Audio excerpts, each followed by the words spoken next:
I want to share with you today kind of what's working in terms of short form video, because this is the medium that's working in 2023. Back when I was doing these vlogs, they were widescreen, right? YouTube only. And I used to love 4 to 5 minute videos. That tends to be, you guys hear me talk. It's hard for me to get a 30-minute presentation done. So I got kind of lost in the transition to short form video, to be quite honest. When everything started going this TikTok style, I kind of gave up and I was like, I don't know what to say in 60 seconds. I need like minutes. And then I kind of realized, actually watching Cam, thinking I got to figure this out, right? I got to switch to this new medium, accept it, and try to figure out how to actually make it happen. So we're going to talk about today. Oh, I got my clicker, so I don't have to keep bending over. Just a quick reminder. Thank you guys for joining us on the Zoom. This is what's coming up for the next 5 weeks. Next week, I'm taking the week off. Just to recap. So feel free to watch an old session. I'll probably send you an email or two next week with some of the old stuff to review. But then we're coming back really tactical for February. So we're going to be talking 2 different sessions on opportunity creation. So we're really talking lead gen in fancier words, but we're going to talk about open houses. How do we actually get people into our open houses? How do we convert them into buyers? How do we even meet a neighbor and potentially get another listing, right? Really doing open houses for our own business versus just doing them as an obligation to the seller. One of the better things about a market slowing down is that you have a listing for a few weeks. Instead of thinking, why won't this just sell? Think, no, you have this opportunity to generate new business. Going along with that, sign calls is making the phone ring about your listing.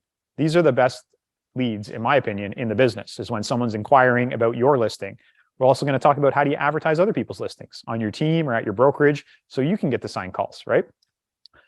We're also going to be talking about another boring topic on productivity, but one that will change your life, which is action checklists, what you do every day, every week, every month, every quarter, right?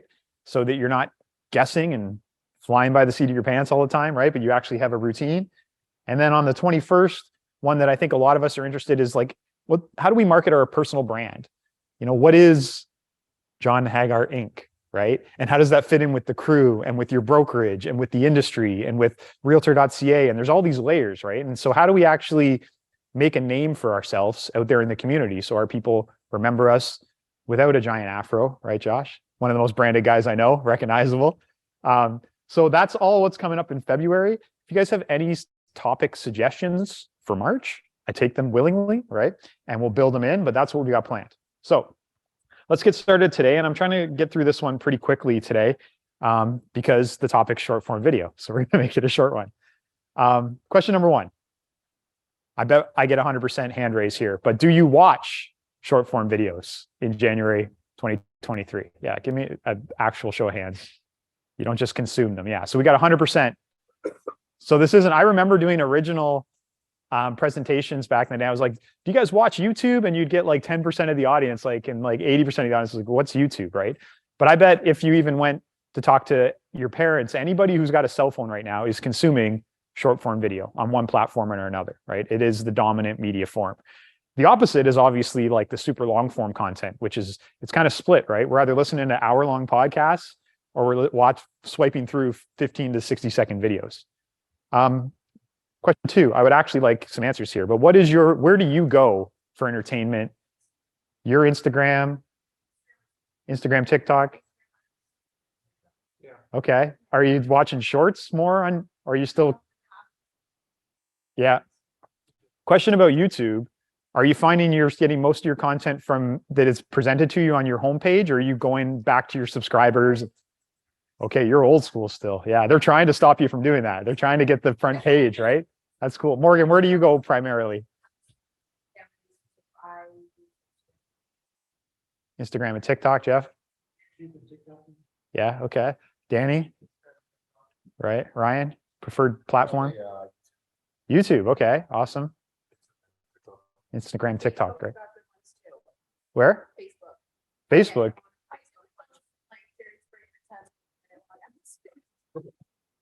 Nice. The interesting thing we'll get back to in a minute is that all these platforms are competing for the same thing. We think about these platforms are all kind of different if you've been along for the ride. They all had different features and now they're all converging. It's like they're each a different television channel now, right? They're just a different place to go for entertainment. And some of us prefer CNN and some of us prefer Fox News, right? That's how we want to think about it. It's not like which one of these should I be on? It's like, okay, your audience is probably on one primarily or one or two, but your YouTube viewers might be different than your Facebook viewers. And it's not like it was just a few years ago where it seemed redundant to post the same thing across all these different platforms.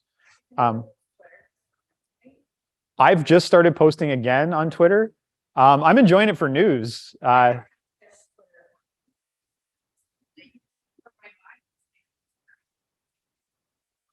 Right? Maybe just launch up a new one. I think it's having a resurgence with Elon taking over and really pushing for it. Okay. The last thing, I'm not going to ask for any questions, but I want you to think for a moment. If you opened up your preferred platform right now onto your homepage, what is it showing you? Yeah, Josh has made a couple of videos about this, about training the algorithm, but it's just interesting, right? Like my homepage is completely different from my wife's. It's probably completely different than yours, right? And what I watch is very different than what I make too, right? I don't watch a lot of other real estate content. I make almost all real estate training content. So just think about for a minute, this is how we really want to think about this stuff is like, we're all the same. We're all consumers, but you guys have the opportunity to actually be producers too. And most people aren't producers. 99% of people are not creating content, especially on TikTok. You go and look at people's accounts and most people, if you go check their account out, 0 videos, right? It's a different world than Instagram. So we have this opportunity to both be a consumer and a producer, but we got to switch between those two modes, right? Okay, so let's get into this. This hit me really hard the other day. So I was watching Mr. Beast, who's probably the most successful creator of our generation. He's maybe one of the most famous people on the planet right now, especially for a younger demographic. He makes multi-millions of dollars every year without a giant film production studio, just through, making YouTube videos, figuring the algorithm out. But he was on the Lex Fridman podcast, and it was hours into it. I was up on the treadmill upstairs, actually. And he said, this is the first time in history where you can go viral on every major platform with the same piece of content. And that really was like, I actually had to stop and wait a second, I rewound it. And because I hadn't thought of it like that. We used to have to make something different for every one of these platforms, right? Twitter, you had to tweet. LinkedIn was about business, right? On Instagram, we had to post nice pictures. Facebook, who knows what we were doing over there, all kinds of stuff. It's the OG. And then TikTok was try to get viral on the algorithm or whatever. Well, now, if you create a 60-second vertical video, you actually have the opportunity to post it on all these platforms. Takes a little time, right? But you just sit down for 20 minutes and do it. And you don't know which one it's going to hit. And you actually build different audiences across all these platforms. So it's actually easier than ever, right? It was a lot harder for me to make 5, 10, 15-minute videos than it is for you to just produce, your stuff is one take, right, Josh? And if we take 15, 20 minutes to post it across, we don't know which platform it's going to take off on. So this is a killer strategy. And for some of us who are maybe just starting, don't realize the opportunity that's available right now because of this. One piece of content, 60 seconds long, can be pushed to all of these platforms. This is the big takeaway I want you to lock in your mind today. Okay, why has this happened? Well, we have ByteDance from China to thank about it. So TikTok has taken over. They have figured out how to capture your attention. They are like the slot machine of the casino, right? There's a reason that the casino is 90% slot machines. It's because those are the machines that hit our dopamine. Right? And TikTok figured it out. They beat everybody else at this game.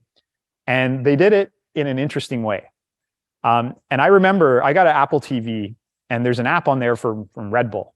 And it's different than all the other apps. When you launch the Red Bull TV app, a video just starts playing. And it's been doing this for years, right? Way before TikTok. You don't have to go into a menu like Netflix and pick what I want to watch. You launch the Red Bull app, and an action video starts playing. And if you want to pull a menu down, you do. And that's kind of like what TikTok is, if you think about it, right?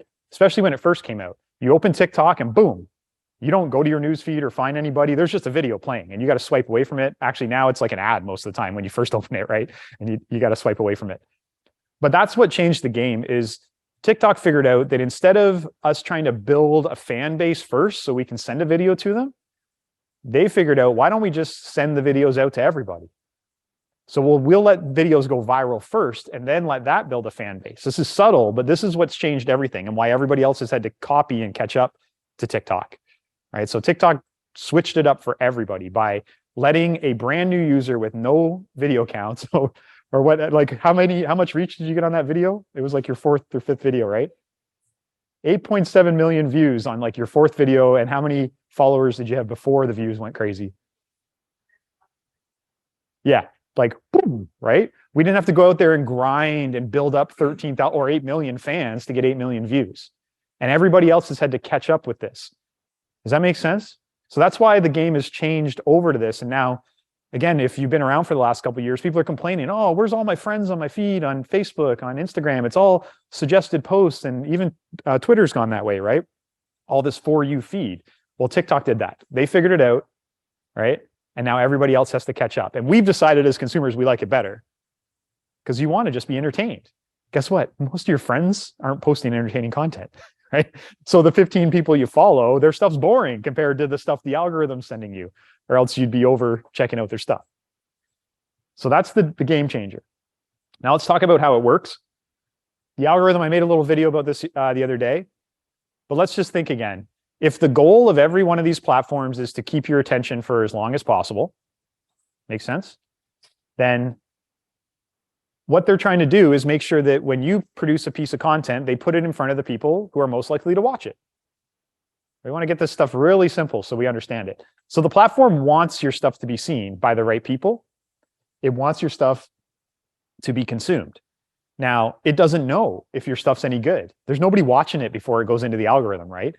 It's based, what it's going to do is at the beginning, it's going to throw your content out to people who have previously interacted with you before, or just a random little spattering of 100 accounts. I don't know if it's 100, but just like, you know what I mean, right?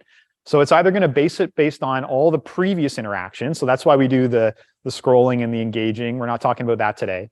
But the more interaction you have with all your friends and followers and more comments and DMs and everything that's going on, it's more likely they're at least going to see it.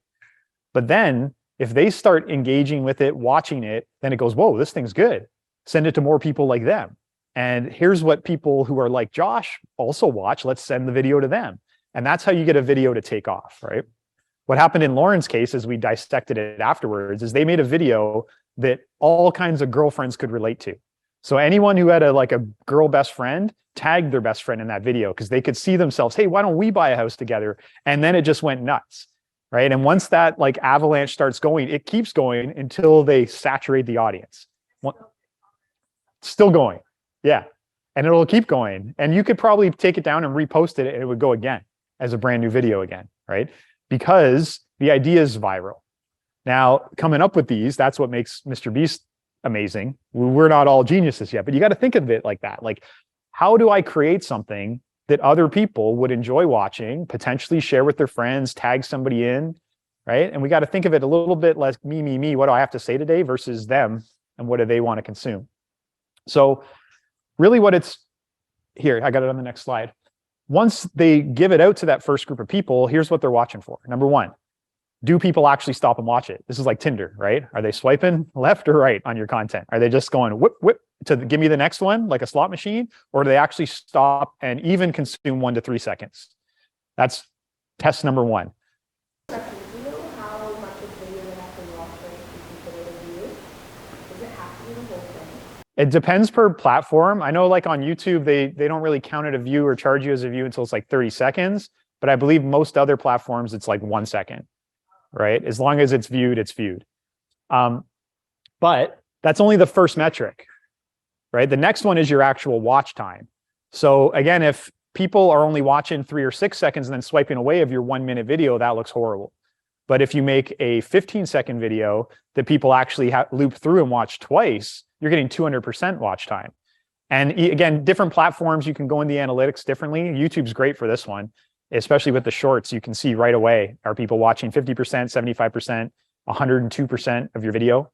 So do they stop and watch it? Do they actually keep watching it? Hopefully the whole thing, maybe even more than once. Then they're looking at, do they save it or share it? These are the two more powerful metrics than like and comment. So my most viral videos, and I'm going to show you the couple that came up here in a minute or near the end of the presentation, they're the stats you actually don't see if you look at someone else's video. You can see likes and comments, but you have to go into your own. You'll never see anybody else's shares and saves. But you go in and look and you're thinking, okay, why did this person save this video? Or why did they share it? And if we think about it, like, why do you share a video to someone else's DM or save it, right? We're not going to go into all the reasons, but think about it. There's lots of reasons. We're making fun of someone, or we're like, hey, look at this, or we should do this, or you're saving something because you want to show it to someone later, or you want to reference it again later. So we're thinking again, how do I get people to actually stop and watch my content when they have hundreds of videos scrolling by them? How do I keep them there and keep the video engaging? And how do I make something that's worth saving or sending to somebody else, right? That stuff, if you can crack that little 4-step code, you'll have consistently improving content. And it's a focus of these things, not just what do I want to talk about today, or, oh, I got to make a video, but it's like, can I make this so they stop? Can I make it so they watch? And what would compel my audience to share or save this thing, or, tag a friend or whatever? We saw Jamie's not here, but his contest, that's what went wild too. People were tagging each other for those Morgan Wallen tickets, right? And it just takes off. Okay. The other thing about the algorithm is it needs to learn about you.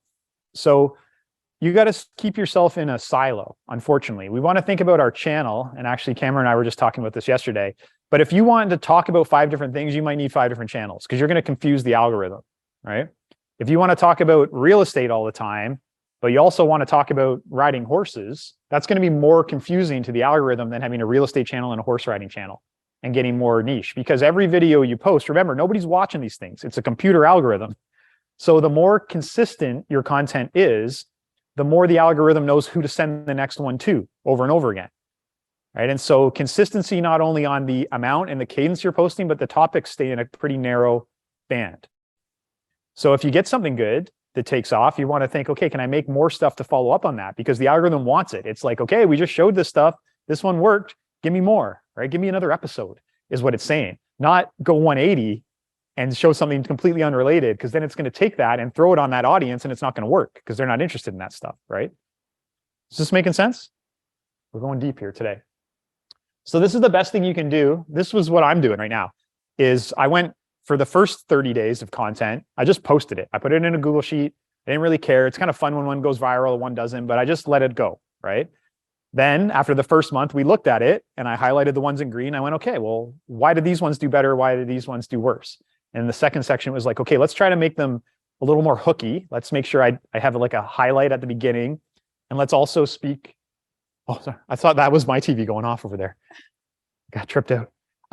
So my second round, I was like, okay, based on the first round, let's try to make the first part of it more of a hook. Let's try to stay on these 4 different topics, right? And now after we do a second month content, I'm going to do the same thing. I'm like, okay, why did these 4 videos out of all 30 take off, right? And already we're talking about why, right? We're thinking, okay, was it because I'm on stage and you can see the audience and the way that the film's being done and the way that the captions are? So you just be a student of your own content, but you can't really be a student of your content if you're posting 1 video a week or 1 video a month. It's going to be really hard to get any research, right? But if you're doing it every day for a month, right, then you can take a day every month and look back and go, interesting. Why did those ones overperform? Now, you don't want to go all in on that because sometimes something just hits the algorithm at the wrong time of day or whatever. So you don't go like all in on that, but you want to look at it and go, okay, this is what my audience likes, or this is what they want more of, or this is how they like. We also got to get into switching it up a little bit. So we'll take that in a minute. So what do we post? This is the tough part because we all like different stuff, but guess what? We're not professional entertainers. We're not singers and dancers. Well, some of us are. I'm not, right? I happen to be a decent speaker, so I can do this. But we don't want to try to compete or try to replicate the stuff that we watch, because that's going to be hard. That stuff's going consistently viral with the top 1% of people on the platforms who are trained entertainers, trained actors, trained singers and dancers, trained comedians.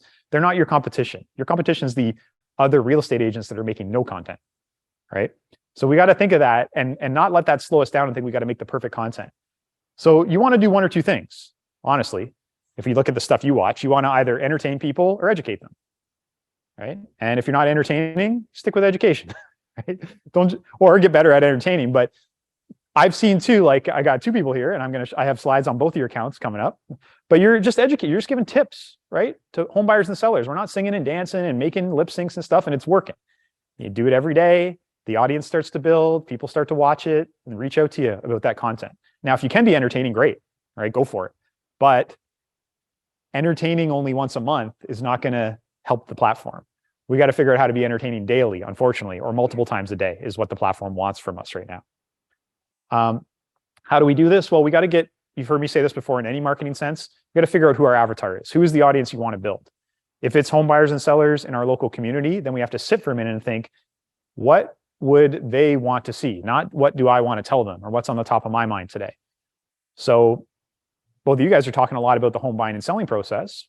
A lot of people are non-transactional. I think, okay, well, what do we tell them in between all those transactions? Maybe we talk about our community more. Maybe we talk about places we like in Brantford or in Hamilton, right? In Ancaster. Maybe we share more about dogs and things like that, right? It's like, okay, how do I connect with this audience between transactions too? Because what we realize is our customers really only care about real estate in a short window around their transaction, right? So that's good. It could help you get a hand raised, but then you keep those people as your audience and they move into their home 6 months later. Are they still going to care about the tips about buying and selling? So it might be a tough thing to figure out, right? Remember, we had the office next to the brewery, and I used to say to the guy that ran the brewery, like, he's got an easier job because people who drink beer like beer 365 days a year. So he can just make content about beer. But my customer only cares about buying and selling once every 7 to 10 years. And in between that, they don't really care about tips about getting their house ready. We got to talk about something different, right? We got to think about our community, think about making it a little more entertaining, not just giving them that in the moment buyer seller content. I'm a slide ahead of myself. Okay. So the easiest thing to do is follow other people for inspiration, right? And this is what I was talking about earlier. A lot of us are consuming different content than we're creating, but you should try to find some creators that are creating the content that you want to create too, and follow them. Now, we're not just going to completely copy, although that's kind of allowed. You're allowed to remix their stuff and use their trending audio. So it is kind of allowed more than it ever has been in marketing history, right? There's even entire channels of just reaction videos of people reacting to somebody else's video, right? So it's kind of allowed, but you can also just use it for inspiration. Like, okay, interesting. Why did that person's video go viral? Why did that one get so many views? Why are they so entertaining? Can I make something like this, right? Can I try this in my next month of content? My super tip is to batch create, right? This feels like a really heavy lift if you got to do this every single day of your life. But as soon as I went and filmed once with Cameron and then had a spreadsheet of posts, I can just post once a morning while I'm drinking a coffee. And for 28 days, I don't have to think about making anything else. I can look at it like a scientist instead of a creator. So I'd really think about doing batch create, even if it's like 5 at a time. But like, if you're going to take the time to get the cameras out and try to do some stuff, do a bunch. And like I was going to say, I'll answer your question in a second, but you just made a cool video. You and Michelle did the other day, a lip sync one. I hope you made 4 more while you were there, right?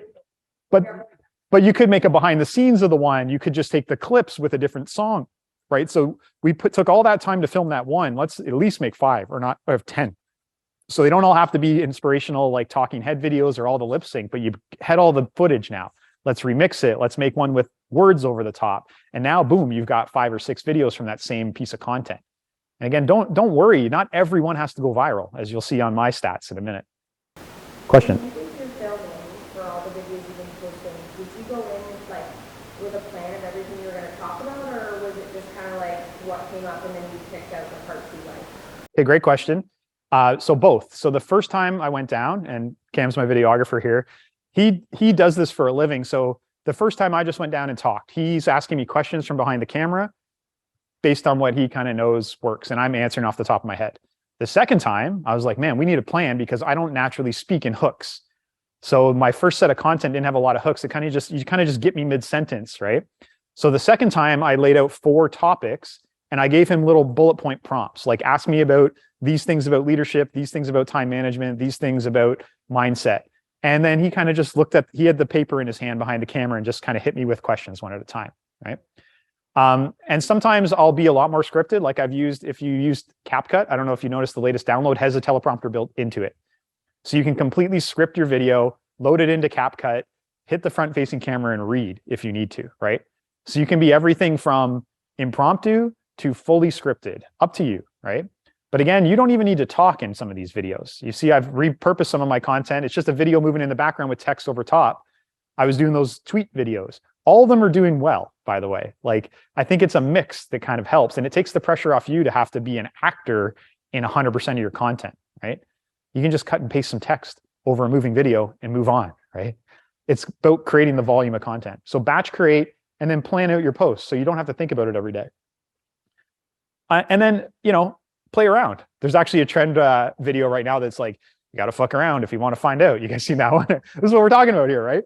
You got to grab some trends and like just play around 10, 15, 20% of your content. Just throw some shit at the wall and see what happens, right? Do a remix video, do a reaction video, steal someone's trending audio and lip sync it. If it doesn't work, great, nobody saw it, move on, right? If it does work, you might have a whole new stream of things to try. But it's always changing, so play around, listen to the trending music, see what's going viral on your page, and try to use that for inspiration, right?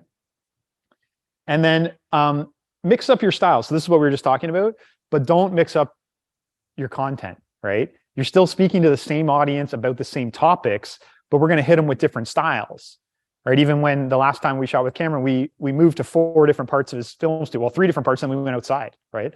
And so just so our audience doesn't get bored, because again, if they keep saying, like, you might become prone to this, Josh, right? If I keep seeing you, yes, there's some familiarity, but I might think, oh, I've seen this one already, and swipe away without even listening to what you said, because it's framed the same way, it looks the same every single time.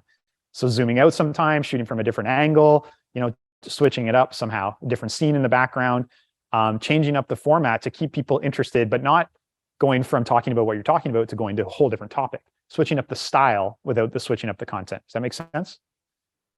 We're going through this stuff pretty fast. Okay, good. We're right on time. I'm going to show you just some results for inspiration. So like I said, I started doing this 30 days ago. It was funny, you just posted this, Cam, that you had 51 videos in 30 days. So did I. We're in a race. I've been posting to TikTok, Facebook, a brand new TikTok, by the way, from 0 followers. So that's a struggle, because I haven't had anything fun viral, 8 million views, but it's growing. So TikTok, Instagram is my biggest channel for sure, YouTube Shorts, and Facebook. And this is just my Instagram, but over the 30 days, over 140,000 views of those videos that I wouldn't have had if I didn't decide to do this, right? And I can't tell you how many DMs, I've had phone calls. I had someone call me on the weekend and tell me they liked my content on the real phone. Like I was like, who's this? Like, hey, Jeff, I've been watching your stuff. They're in the construction industry up in Collingwood, right? He's like, oh, it's so inspirational. I love it, right? But this, you can see definitely when a video goes viral. Actually, I had 2 go viral on this day, and these are kind of like single video viral days. But upwards, there's like almost 20,000 people reached on a single day. I don't know if you can get that by picking up the phone. Here's an example, what I was saying about the shares and the saves. This is the one yesterday. This was blowing our mind. We're watching this like a horse race yesterday. And this is a video of one of these sessions, just a small clip, but 141 people saved it. What are they doing? They want to watch it again, I guess. We were just talking about the power hour.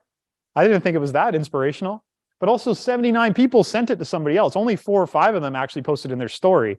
So that's 75 people were like, what are they doing? They're sending it to a buddy real estate agent going, we should do this, or I don't know. You never get to see it, but I'll tell you, when you look at the content that goes viral, it's usually going to have really big numbers in these behind the scenes. Same with this one. I have no idea why this video was so popular. I would have never picked it out of the stack to be a winner. I was just talking about books. I'm like, literally the video's like, I can't believe people don't like books more. And boom, right? 400 likes, only 1 comment. But 77 people saved it and 54 people sent it to somebody.